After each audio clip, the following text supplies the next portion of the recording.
Assalamualaikum warahmatullahi wabarakatuh. Tabi pun.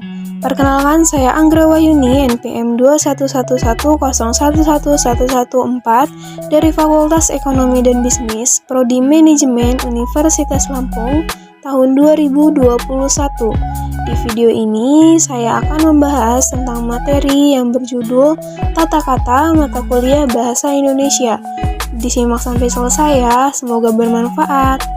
Kaidah penulisan kata dalam bahasa Indonesia meliputi kata dasar, kata turunan, bentuk ulang, gabungan kata, suku kata, kata depan di, ke, dan dari, partikel, singkatan dan akronim, angka dan bilangan, kata ganti ku, kau, mu, dan nya, kata si, dan sang. Kemudian saya akan menjelaskan satu persatu. Yang pertama ada kata dasar. Kata dasar yaitu kata yang berupa kata dasar yang ditulis sebagai suatu kesatuan. Contohnya, buku itu sangat menarik, ibu sangat mengharapkan keberhasilanmu. Kantor pajak penuh sesak, dia bertemu dengan kawannya di kantor pos. Selanjutnya ada kata turunan. Kata turunan atau kata berimbuhan adalah kata dasar yang telah diberi imbuhan, baik berupa awalan atau prefiks, sisipan atau infiks, akhiran atau sufiks, serta awalan sampai akhiran atau konfiks. 1. A. Imbuhan. Awalan, sisipan, dan akhiran ditulis serangkai dengan bentuk dasar.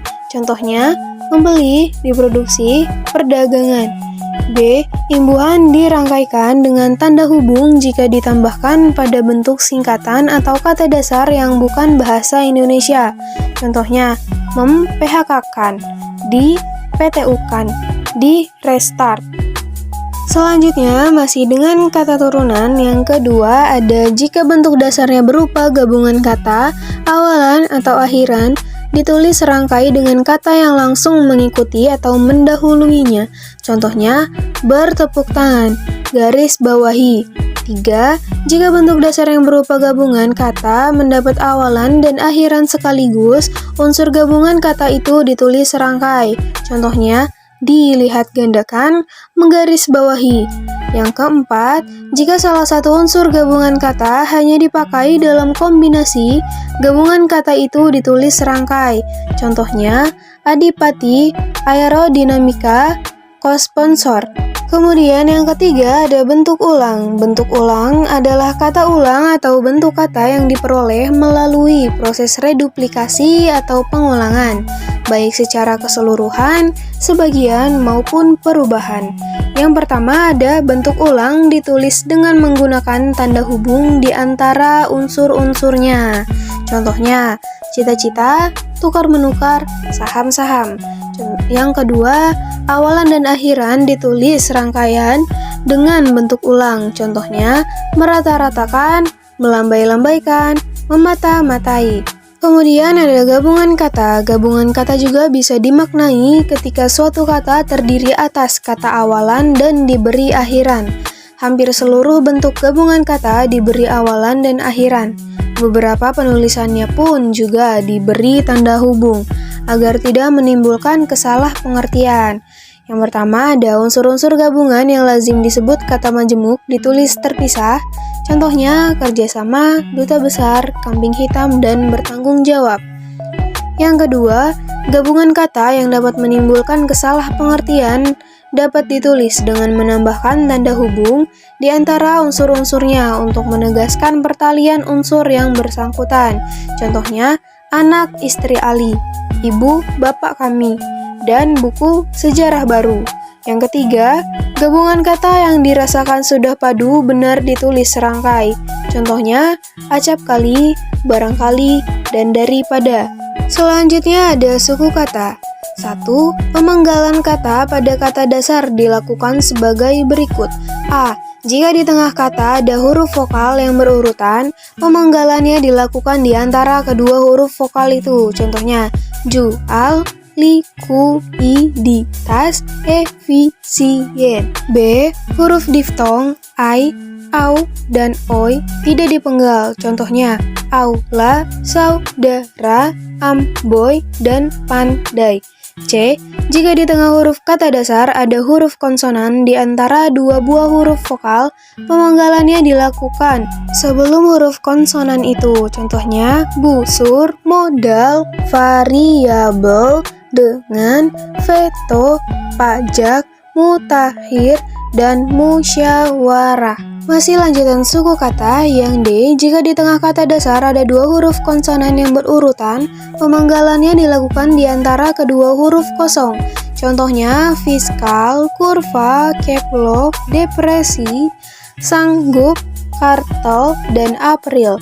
E, jika di tengah kata dasar ada tiga huruf konsonan atau lebih yang masing-masing melambangkan satu bunyi, pemanggalannya dilakukan di antara huruf konsonan yang pertama dan huruf konsonan yang kedua.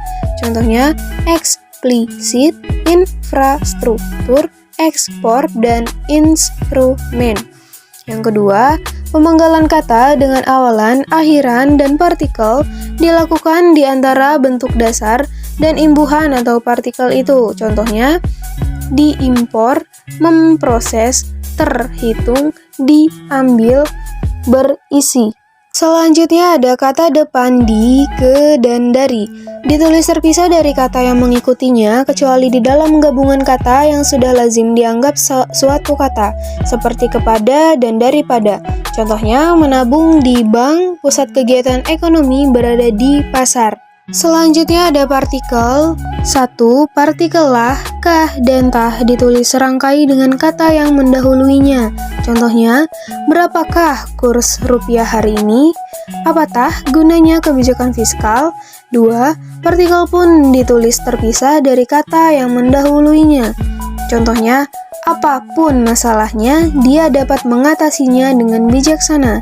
Hendak pulang tengah malam pun sudah ada kendaraan. Ketiga, partikel pernah yang berarti demi, tiap, atau mulai ditulis terpisah dari kata yang mengikutinya. Contohnya, mereka masuk ke dalam ruang 1/1. Harga kain itu Rp50.000 per helai. Kemudian adalah singkatan dan akronim. Singkatan yaitu bentuk singkat yang terdiri atas satu huruf atau lebih. A. Singkatan nama orang, nama gelar, sapaan, jabatan, atau pangkat diikuti dengan tanda titik di belakang tiap-tiap singkatan itu. Contohnya, A.H. Nasution sama dengan Abdul Haris Nasution. H. Hamid, Haji Hamid. Suman HS, Suman Hasibuan. B. Singkatan nama resmi lembaga pemerintahan dan ketatanegaraan atau badan atau organisasi, serta nama dokumen resmi yang terdiri atas gabungan huruf awal kata ditulis dengan huruf kapital dan tidak diikuti dengan tanda titik. Contohnya, PNS, Produk Domestik Bruto. Selanjutnya masih dengan singkatan dan akronim yang C, singkatan kata yang berupa gabungan huruf diakhiri dengan tanda titik. Contohnya, JML titik adalah jumlah dan KPD titik adalah kepada. 2. Singkatan gabungan kata yang terdiri atas 3 huruf diakhiri dengan tanda titik. Contohnya, DLL titik adalah untuk dan lain-lain, dan DSB titik adalah untuk dan sebagainya. D. Singkatan gabungan kata yang terdiri atas 2 huruf lazim digunakan dalam surat menyurat, masing-masing diikuti tanda titik. Contohnya, A.N adalah untuk atas nama, dan D.A adalah untuk dengan alamat. E. Lambang kimia, singkatan satuan ukuran, takaran timbangan, dan mata uang yang tidak diikuti tanda titik. Contohnya, CU untuk kuprum dan CM untuk sentimeter.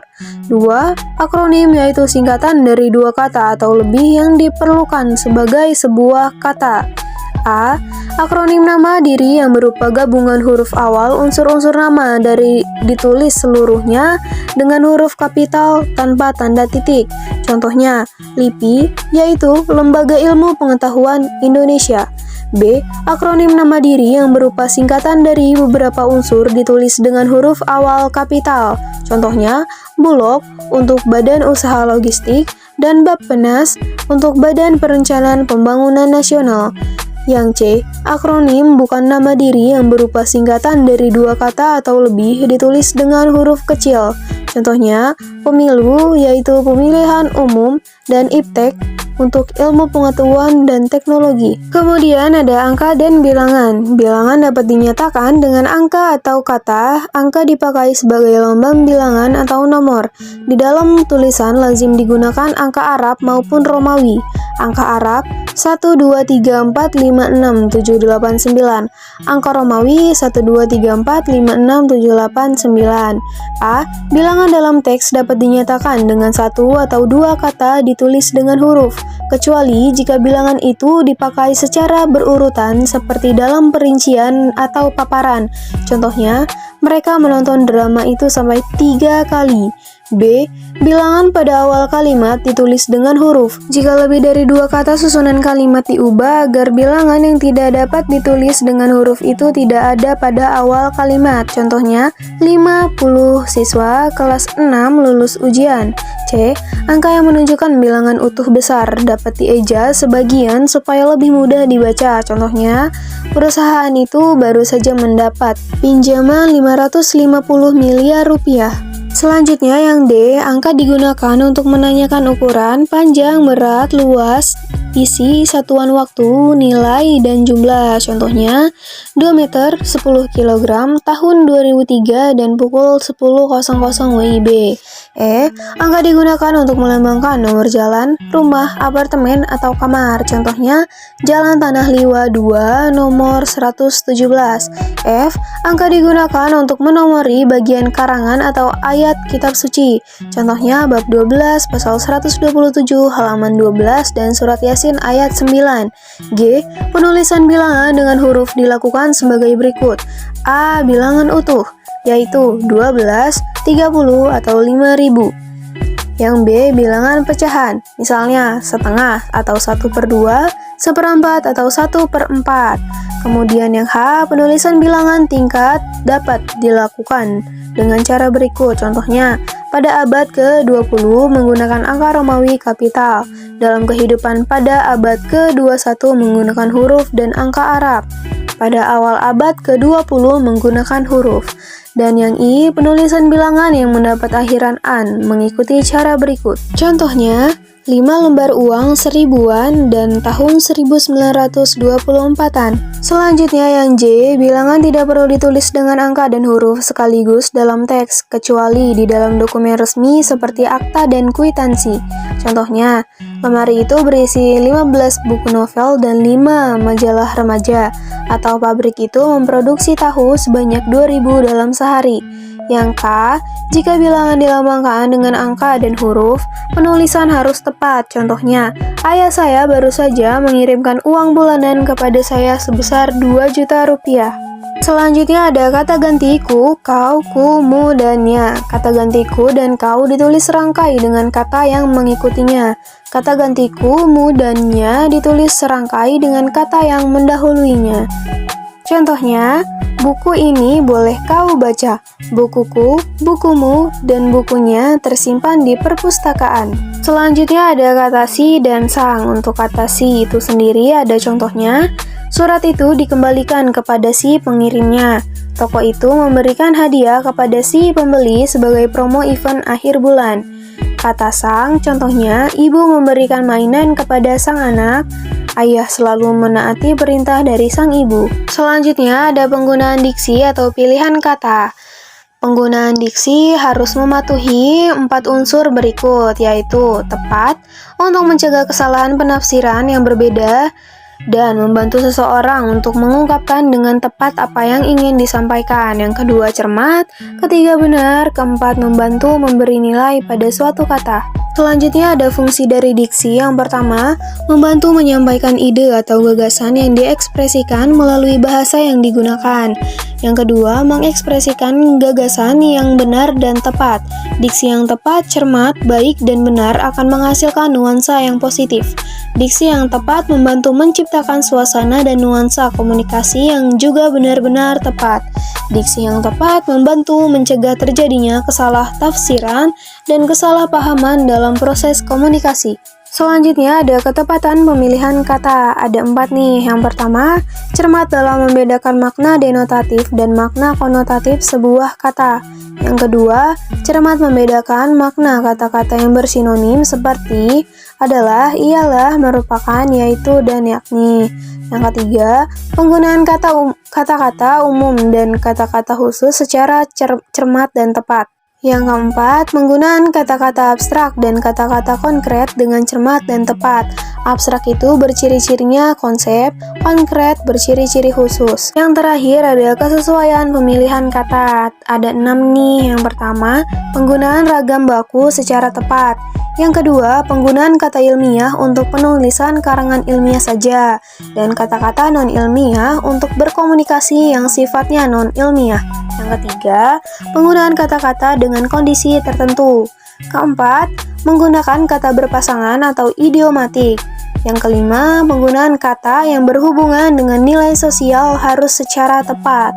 Yang keenam, menghindari ragam lisan atau bahasa sehari-hari atau pergaulan. Alhamdulillah sudah berada di slide terakhir. Terima kasih sudah menyimak materi ini sampai selesai.